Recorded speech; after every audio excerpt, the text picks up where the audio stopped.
Mythological figures from the British Isles. Lisa M. Kendrick.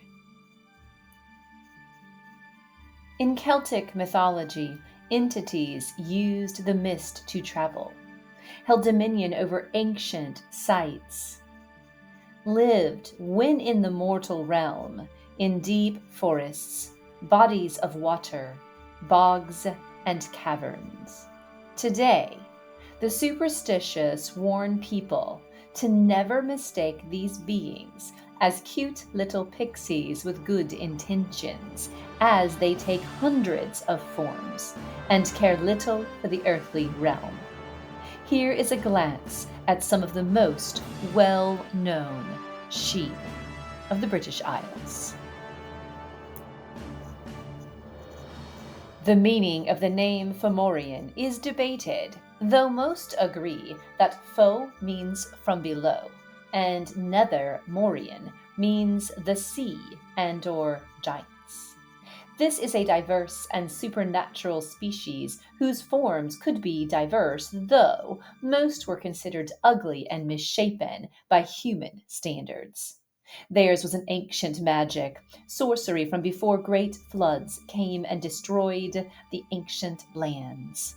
Legends tell that they could control the weather, the mists, the waves of the ocean, bring blight upon the crops, sickness upon cattle, and plague upon people. The icy blasts of winter were theirs to command, and they could summon deadly spirits to question them about the past or the future. They were credited with the earliest Neolithic monuments with lunar alignments rather than solar ones. The Tuatha De Danann, people of the goddess, were a mythical race who were credited as being the ancestors of modern Gaels. The Dananns were descendants of the goddess Danu. The Tuatha De Dananns were supernatural and heroic, as well as being skilled in art, science, poetry, and magic. Eventually, they were defeated by an influx of human invaders, and so chose to either escape to Cernunnos, the land of youth, or retreat to subterranean palaces where they were hidden by magic from the eyes of mortals. Their homes were called She, or the Otherworld. The Danann do not age, but they can be killed like any mortal. The Líonan She is a Tuatha De Danann whose name translates to fairy lover, as her purpose is to take a human lover as a mate. This beautiful woman lives in sacred wells and streams, but is vampiric in nature because she sucks the life out of her lovers directly after gifting them with unbelievable musical or artistic talent. Think of a muse who takes her due in your lifespan.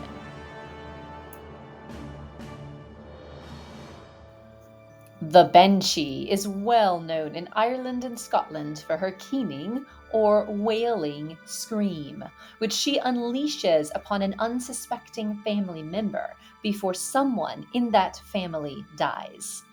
In Old Irish lore, this is typically a member of one of the old Irish families of Milesian descent, which was the group of superhumans who conquered the Tuatha De Danann.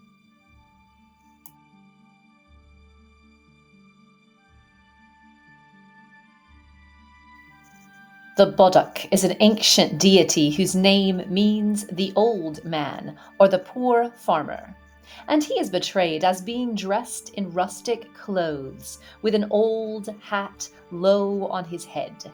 He loves to play mean tricks on people and can enter homes down chimneys or slip through open windows. However, he cannot cross salt. He is also known as the King of Moimel, which is a pleasurable paradise where there is no death, hunger, sickness, or suffering. Moimel can appear anywhere. but it most often appears as a mystical island off the west coast of Ireland.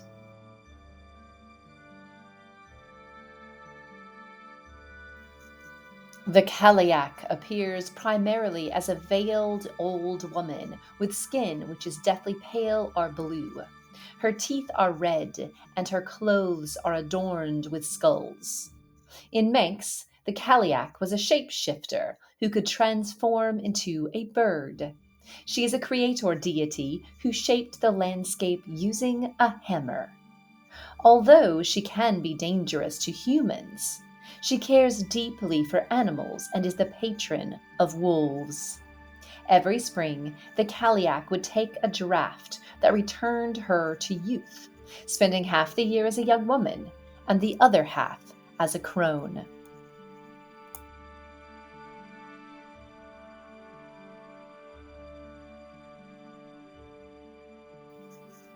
While the Cailleach ruled from Samhain around October 31st to Imbolc around the 1st of February, Brigid ruled spring from Imbolc to Bealtaine around the 1st of May.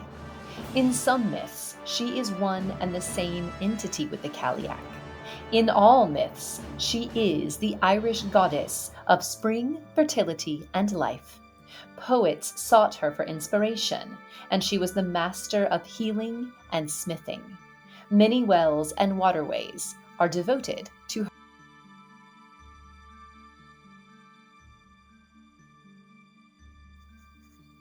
The Bannock were airborne shapeshifters who haunted battlefields, encouraging bloodshed. They may have had a goat like appearance or a goat's head. They seem to have been an elemental form of spirit closely associated with death and violence. They may have been another form of the puka or the banshee.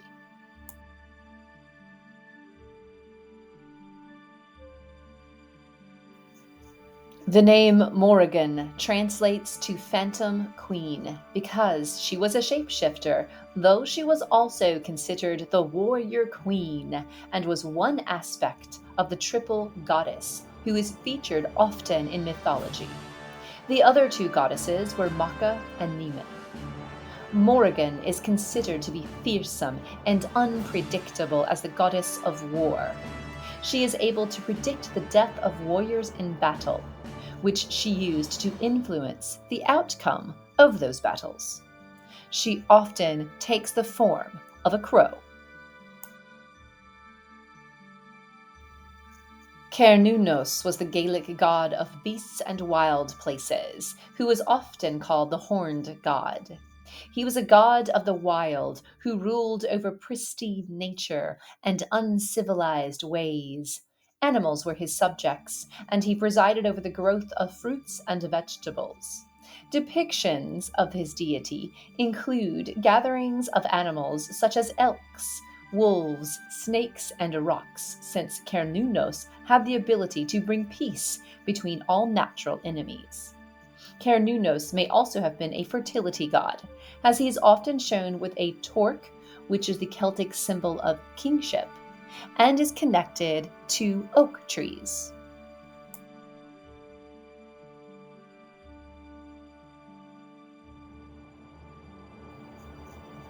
The cat Sith is said to be a fairy with the form of a large cat, which is black all over except for a white spot on its chest. Legend says that the cat walking on all fours in front of humans, but it walks on its hind legs when no one is looking. The cat Sith is considered a type of she, although later it was suggested that it was also a witch. It was believed that the cat Sith could steal the souls that had yet to make the passage from the land of the living to the land of the dead. So they would hover around places where burials were about to occur, hoping to snatch some souls, which resulted in the tradition of standing watch over bodies until burials, and in mourning rituals like wakes.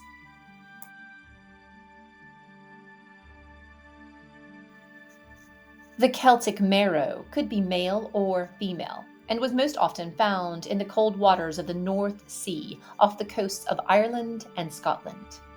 Some male merrows need a magical cap in order to travel between water and land. They were more fish-like all over when in the water, but could still pass for a man when on land. The women merrow were considered beautiful women on the top half, even in water, with emerald green scales covering a fishtail on the bottom half, unless enchanted to walk on the land. Sailors and fishermen found the merrow irresistible, especially when the sea fairies sang and combed their silken hair with magical combs. They dwelt in Turfothuin, or the land beneath the waves.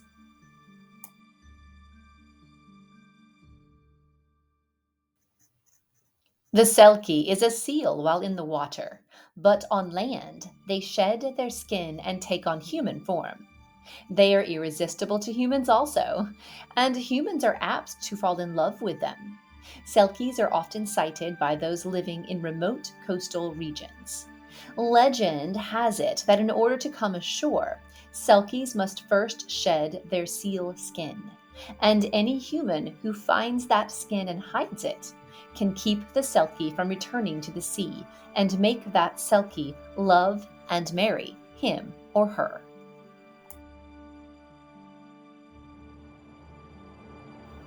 The Abertach is known for multiple forms in different myths. Most often, he was described as a cruel and powerfully magical dwarf who taunted people with their heart's desire, but then twisted their wish into something terrible. In some myths, the Abertach is a tyrannical chieftain with magical powers called the same name. The locals were terrified of his powers, so killed him, yet he would keep escaping his grave and demanding blood. It is said a yew sword or a stake is the only way to permanently kill him.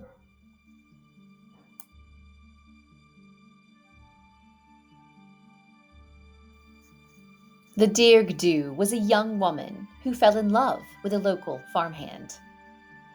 The woman's father was evil and greedy. He cared nothing for what his daughter wanted.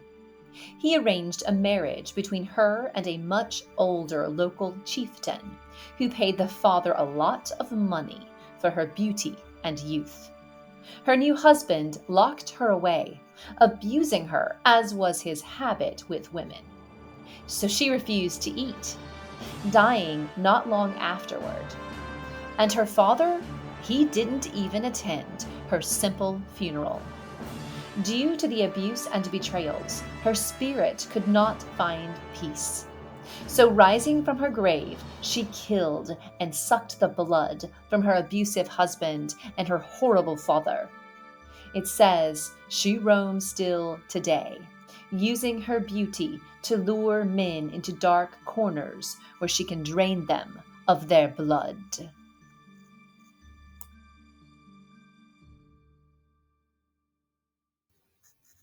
The Dullahan, or Dark Man, was a malevolent harbinger of death whose roots lie in Celtic mythology. He is said to possibly be the embodiment of Cromdu, a fertility god who demanded blood sacrifice in the form of decapitation. Frustrated by the loss of his worship, he still roams the roads, calling the names of those who are doomed to die and carrying his head beneath his arm. The flesh of his face is said to be decayed like moldy cheese.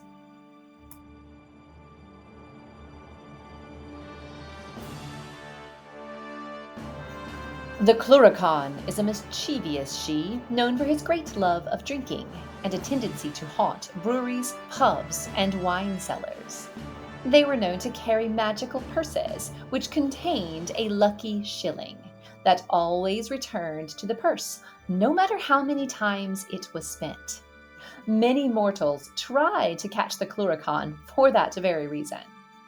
Cluricans are loyal creatures who tend to attach themselves to families. So, if a home seems plagued by these trickster fairies, moving won't help, as they'll just follow. They belong to a class of fae, which includes redcaps, brownies, and leprechauns, among others.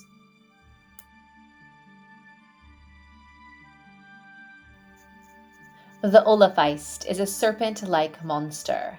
The name Olafeist comes from the Irish words ol meaning great and feist meaning fabulous beast, reptile, or monster. They are believed to inhabit many lakes and rivers, and are often depicted as a dragon like creature with venomous breath. In some legends, it is the guardian of a treasure, or may be used as a symbol of fertility and rebirth. Despite its fearsome reputation, the Olafeist is also seen as a symbol of power and strength, with the ability to swallow entire valleys or oceans.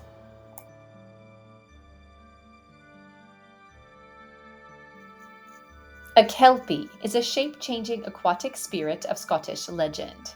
Its name may derive from the Scottish Gaelic word colpach, meaning colt. Kelpies are said to haunt rivers and streams, usually in the shape of a horse. The kelpie may appear as a tame pony beside a river, but once aboard its sticky magical hide, it will not allow the rider to dismount. Once trapped in this way, the kelpie will drag the rider into a river and drown him or her. These water horses can also appear in human form, most often as a beautiful young woman. Kelpies can also use their magical powers to summon up a flood, and the sound of a kelpie's tail entering the water is said to resemble that of thunder.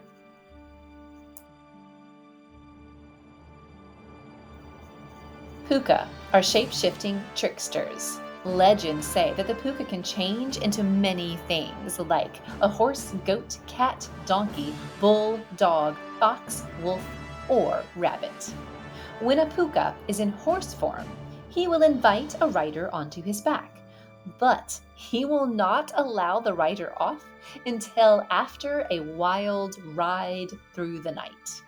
They are often associated with Samhain, Halloween, and November 1st is considered Puka Day because it coincides with the harvest. When the crop was brought in, the reaper must leave a few stalks behind as the puka's share. It is said that rain falling on a sunny day means a puka is on his way, and that berries killed by a frost are poisonous, as the puka has left his spit upon them.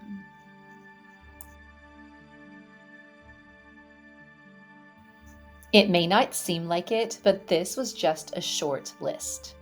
The important thing here is that these creatures, even though they were passed down through oral tradition for who knows how many hundreds or thousands of years, these figures still have modern relevance today.